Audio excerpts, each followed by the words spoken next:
I know I got on here the other day and I said, listen, when you watch these spring games, the Georgia spring game in particular, don't overreact to what you see. It's one of 15 practices, blah, blah, blah. With that being said, I'm here to overreact to Georgia's spring game yesterday.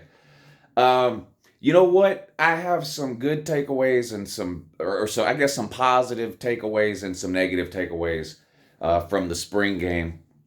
Uh, Carson Beck is the quarterback. I mean, I don't know how much more obvious it can get. He looked really, really good.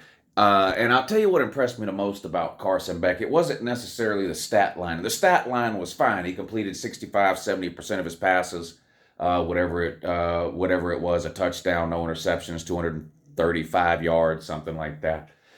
So the stat line was fine.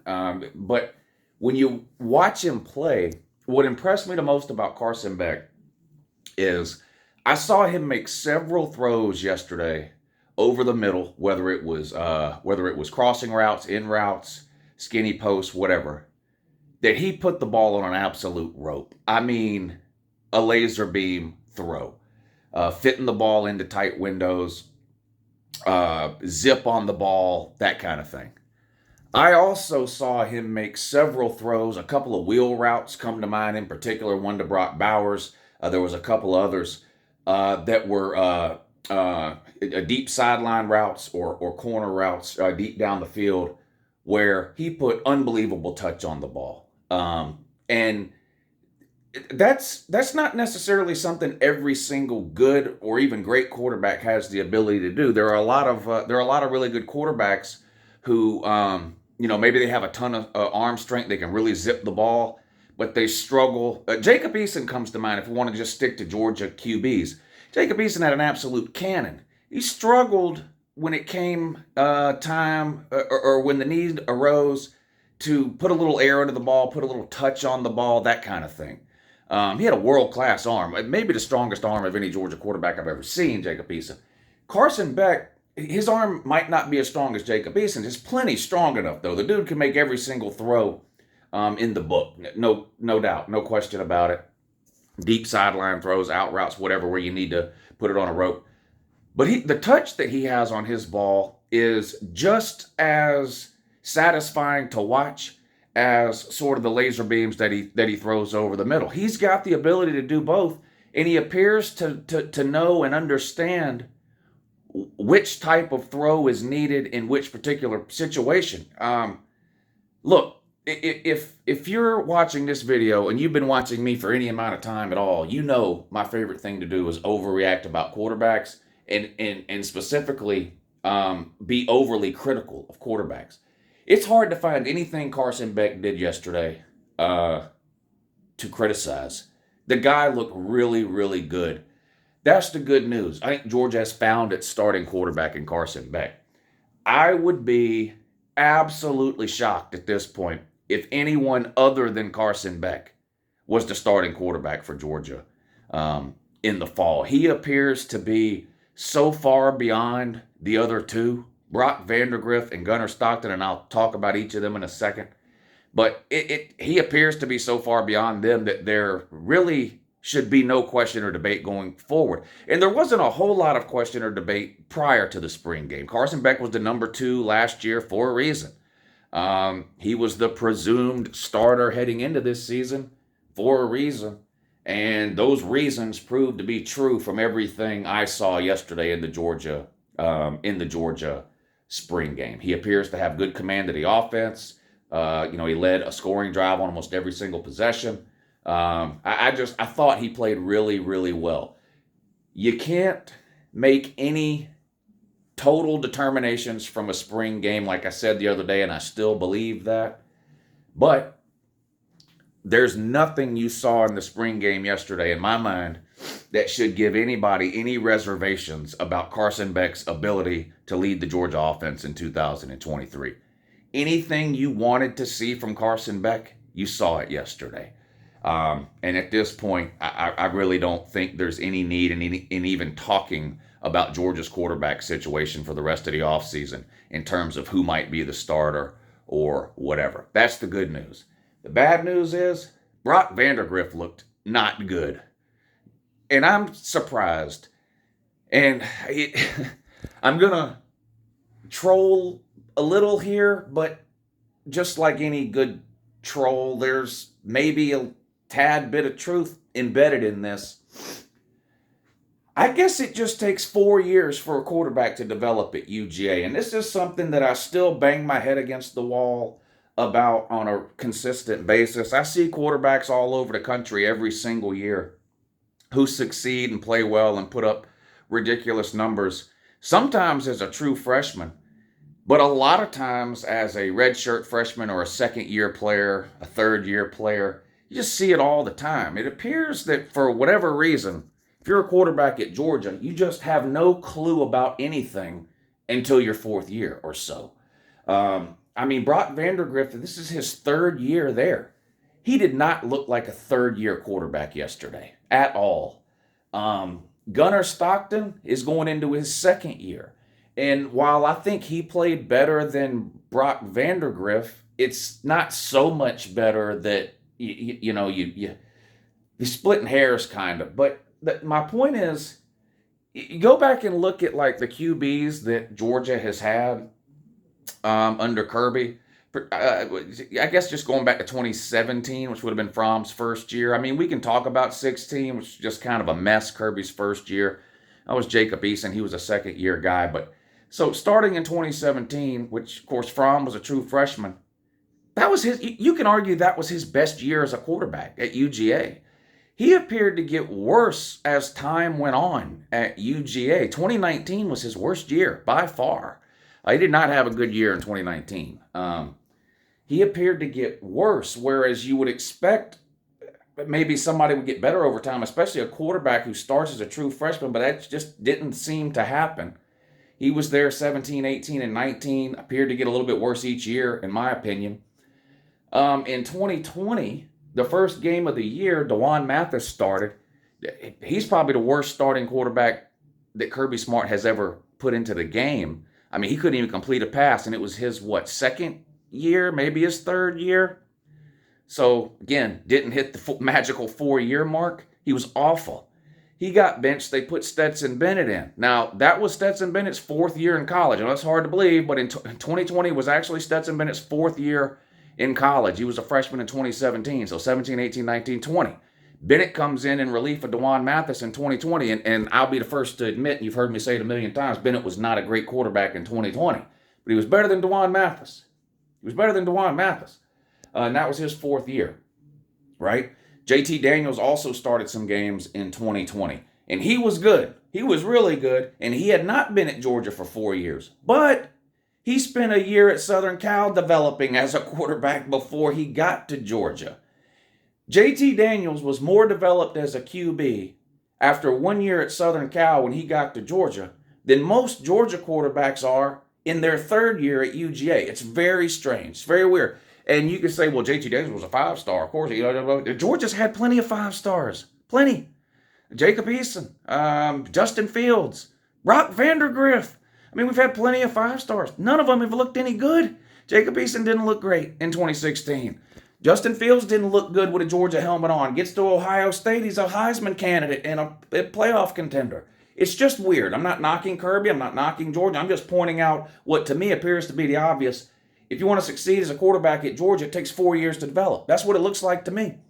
Because fast forward to now, Carson Beck's the only quarterback on the roster who appears to really know what he's doing. And this is his fourth year at UGA. It's just kind of a strange thing to watch because when you look at almost every other position group on the field, we've seen freshmen perform at an extremely high level. You want to talk about the offensive line? Andrew Thomas. Guy started from the time he was a true freshman to the time he left, never gave up a sack. Not a single one. First-round draft pick and a perennial all-pro in the NFL now. Wide receiver. We've seen freshman wide receivers play every single year for Georgia and have some success. Tight ends. Brock Bowers. See Brock Bowers as a freshman. Running backs. Freshman running backs play every single year and look really good at UGA. Branson Robinson last year as Exhibit A. And you can go back every year prior to that, pick out the freshman running back, and they all played and looked good. Go to the defensive side of the ball. Last year, we had a freshman defensive back Malachi Starks that started and was a freshman All-American. Arguably our best pass rusher last year. Definitely our best pass rusher on the outside last year. True freshman, Michael Williams. We have true freshman defensive linemen that play every single year. Quarterback, for whatever reason, it seems to take 3 or 4 years at UGA before some kind of light bulb goes on. And I don't know what the reasoning is. I don't know if it's just purely a coincidence. But I have no question marks. I have no concerns about Georgia's quarterback situation going forward this year in terms of Carson Beck. Now, if Carson Beck gets hurt, then all bets are off because I like Brock Vandergriff. And up until yesterday, I made a video a few weeks ago about how Carson had thrown 3 interceptions and all that, and the word out of spring practice was that Brock looked really good. All that might be true, all that might not be true. You got to remember, there's no media allowed at these practices, so anything that gets out is kind of secondhand information. All I know for certain is what I saw yesterday with my own eyes in that spring game, and that is that Carson Beck is a good enough quarterback to take Georgia as far as they want to go. Now, the pieces around it and how it all fits together and what it looks like, we'll see when the time comes, when the season gets here. But from a quarterback talent perspective and ability to run the offense, that kind of thing, Georgia should have no issues with Carson Beck at quarterback. If something happens to him, then we're going to have a problem because Brock Vandergriff did not look like a quarterback who's been at UJ for 3 years. He didn't. He looked uncomfortable, unsure of himself. He's way too quick to move out of the pocket. He can't leave his eyes downfield. As soon as there's any pressure or he steps out of the pocket at all, his head drops and he looks for somewhere to run. And I know that's kind of his bread and butter, but you got to be able to throw the ball. I had high hopes for Brock Vandergriff, and I just was disappointed yesterday with what I saw. With Gunnar Stockton, it's a little bit harder to judge. He was playing with, some 2s and 3s and 4s and things like that. He had some throws that were good. He had some throws that were not so good. But look, Brock Vandergriff had some throws that were good too. It wasn't all bad for Brock Vandergriff. I'm just saying I had a certain expectation for Brock Vandergriff being a 5-star going into his 3rd year. Look, it's hard for maybe a lot of people who aren't Georgia fans. Maybe they don't realize this. Or even maybe some Georgia fans who don't pay that close of attention. These are not freshman QBs. Just because this is the first time we've seen a lot of them, right, because they've been buried on the depth chart, these people have been at Georgia for years. Again, Carson Beck, this is Carson Beck's 4th year. This is Brock Vandergriff's 3rd year. And Brock Vandergriff did not look like a 3rd-year QB. I don't know what's going to happen if he decides to transfer or what, but he at this point, he appears to be miles behind Carson Beck, at least from what we saw yesterday. And again, I completely understand that yesterday was just 1 practice out of 15, but it's the only practice we get to see. That's it. So in terms, from a fan's perspective, in terms of forming an opinion, as far as I'm concerned, that's all I can go on. I mean, I can read practice reports, 2nd and 3rd hand reports from, my neighbor has a friend who cuts their niece's hair who saw 20 minutes of practice and said Brock Vandergriff looked great. Okay, all right. I didn't see that 20 minutes of practice, but I saw the entire spring game yesterday, and I was disappointed in my boy Brock Vandergriff. Carson Beck, to me, looks like the real deal. I think Georgia will be fine with Carson Beck as quarterback. He can make every single throw, fit it into windows when he needs to, plenty of velocity, great touch on the deep ball, appears to have command of the offense. Now, as far as what Georgia's offense will look like overall, forget everything you saw yesterday in the spring game. Georgia was down to just two scholarship running backs yesterday, Dejon Edwards and true freshman Roderick Robinson. The other 2 or 3 running backs were hurt and didn't play. So it's hard to gauge that. I mean, Georgia threw the ball, 80% of the time yesterday? And this has been a theme for Georgia spring games going back the last couple of years. Okay, Georgia throws the ball for whatever reason 75, 80% of the time in these spring games. We know once we get to the season, Georgia's not throwing the ball 80% of the time. We just know that. I don't think there's a team in the country that throws the ball 80% of the time. Not even Mississippi State last year, I don't think, threw the ball 80% of the time. So we know that's not the offensive philosophy that Georgia is going to implement this year, and, some kind of aired out 80% throw ratio. No, we didn't have any running backs, and that just tends to be how Kirby Smart conducts the spring games, a lot of passing. And I was okay with that, especially this year when we're trying to figure out who the quarterback is. Hell, I was all for letting them go out there and throw 100 passes each, so I'm not complaining about that. I think it's great. I don't have any questions about Georgia's defense at all, outside of the same questions I've been having about the secondary for years, which is, why is it It takes a defensive back 3 years at Georgia to figure out how to do this. Yeah, how to turn their head around. A.J. Harris, probably going to be a great player. How many balls have to zip right by your ear hole before the light switch clicks on to go, oh, yeah, let me turn my head around and find the ball? You see it constantly. You've seen it with the best DBs to come through Georgia. You saw it with Tyson Campbell. You saw it with Keely Ringo. You saw it with Eric Stokes. You saw it with DeAndre Baker or whatever his name. Every one of these highly rated, highly drafted, current NFL DBs that are really, really good. You watch them the first year or two they played, and watch how many footballs zip right by their ear hole because they don't know how to do this. It's weird, and there was a lot of that yesterday. And not just A.J. Harris. I'm singling him out because I noticed it with him multiple times in particular. But wow, you sure do see that a lot with Georgia DBs. But anyway, all in all, thought it was a successful spring game for Georgia. In my mind, the quarterback questions were answered in terms of who is it going to be and are they going to be any good. It's going to be Carson Beck, and yes, he looks really, really good. Now, if something happens beyond that, I would be a little bit concerned because Brock did not look good and Gunnar doesn't appear to be ready either. Takes 4 years to develop as a quarterback at UGA. It is what it is. Have a good morning.